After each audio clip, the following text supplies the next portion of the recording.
Vivimos, como todos ustedes saben, en tiempos en que cualquier expresión puede ser considerada ofensiva para ciertos grupos y por lo tanto las personas que emiten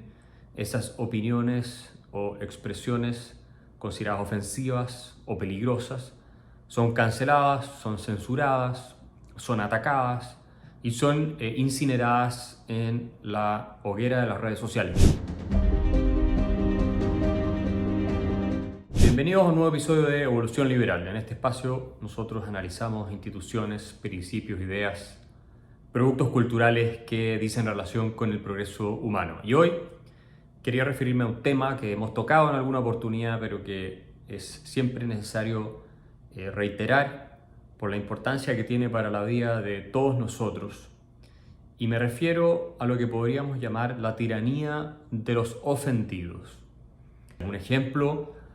súper claro de esto ocurrió hace ya un tiempo con J.K. Rowling, la autora de Harry Potter,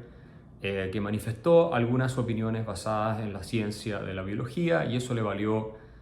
una persecución y una cacería de brujas prácticamente de parte de redes sociales y grupos activistas del mundo LGTB en este caso, o más bien transgénero. Hay muchísimos ejemplos, hasta premios Nobel como Tim Hunt, que ganó el Nobel de Medicina, han sido víctimas de este tipo de persecuciones. Lo que tenemos que entender es que detrás de esta tiranía de los ofendidos se encuentra el germen, obviamente, de un movimiento totalitario que no acepta la libertad de expresión, y esto es una característica propia de todas las ideologías totalitarias, negar la libertad de expresión de los demás, bajo el argumento, y siempre es este el tipo de argumento que se utiliza, de que esta libertad de expresión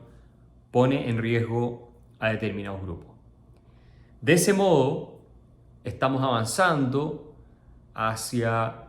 un orden, un estado de cosas en el cual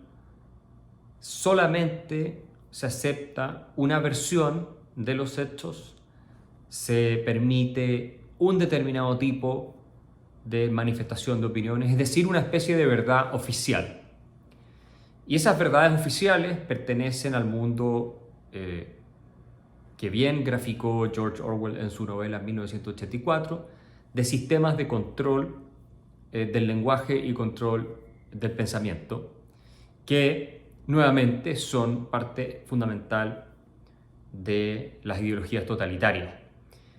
La libertad de expresión, por definición, en esencia, implica la posibilidad de decir cuestiones que resulten ofensivas para otros.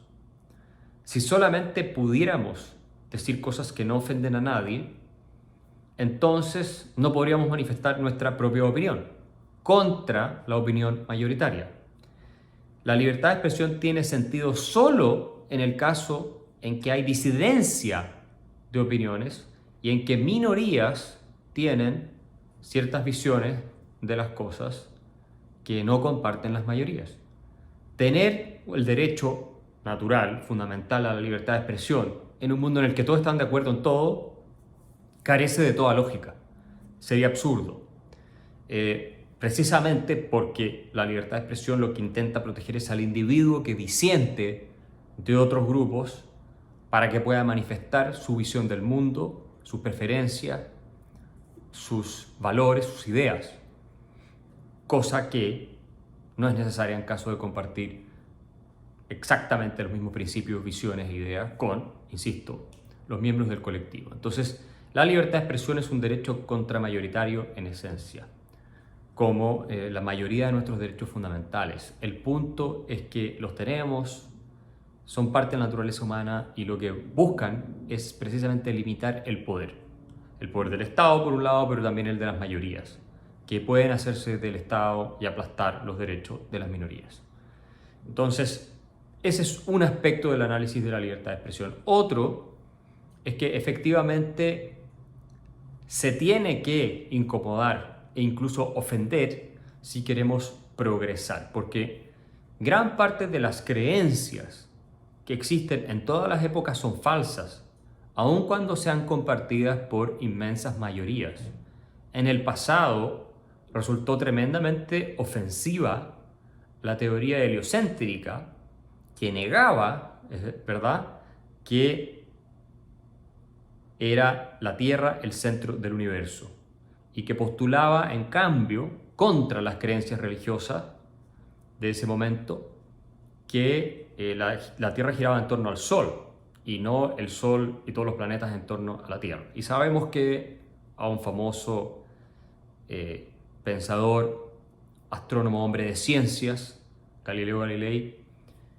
se le condenó por la Iglesia Católica por plantear estas ideas, que en la época eran completamente impopulares y políticamente incorrectas. Entonces, gran parte del progreso humano se deriva,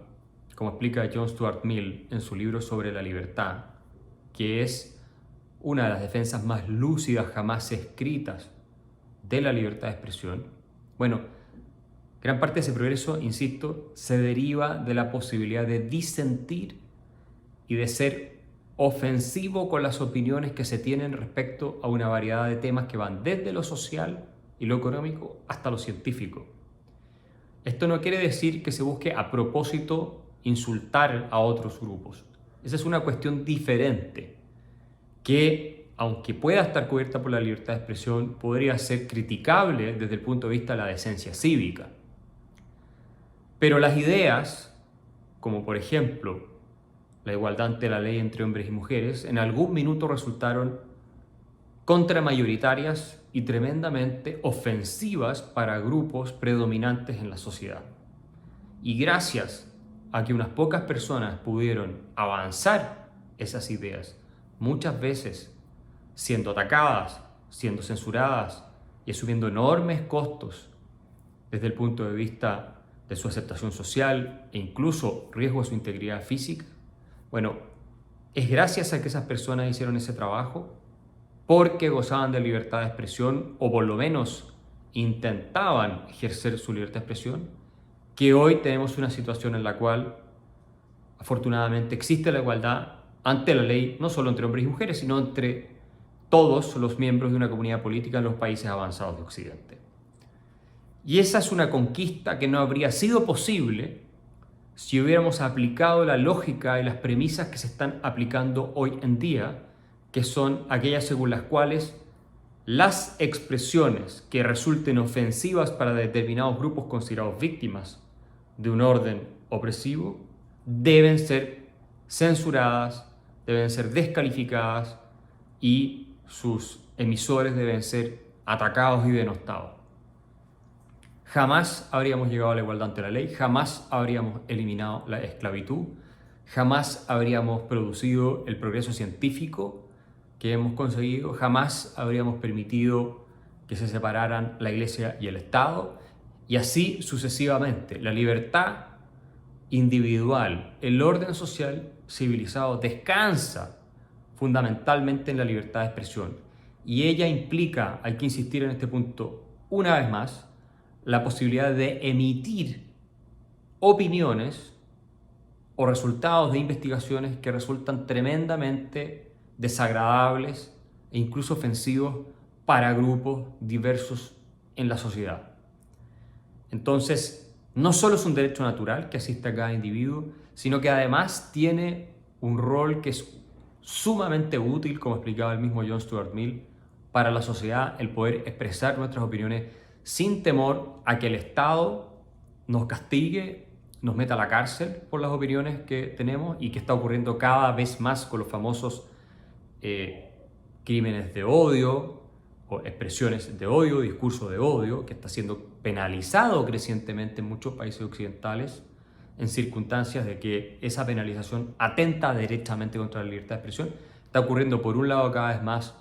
con la represión estatal, pero también con la represión social. Y John Stuart Mill nos recordaba que el colectivo, la sociedad, puede ejercer una opresión más formidable que la que puede aplicar el peor de los tiranos.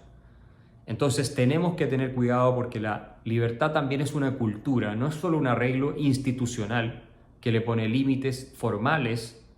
al poder del Estado y a lo que los ciudadanos pueden hacer los unos a los otros, sino que es parte de una cultura, sobre todo en materia de libertad de expresión. El tolerar, el respetar las opiniones ajenas, aunque nos desagraden, es una obligación que tenemos todos los ciudadanos y es finalmente uno de los pilares centrales del orden civilizado y de la sociedad libre.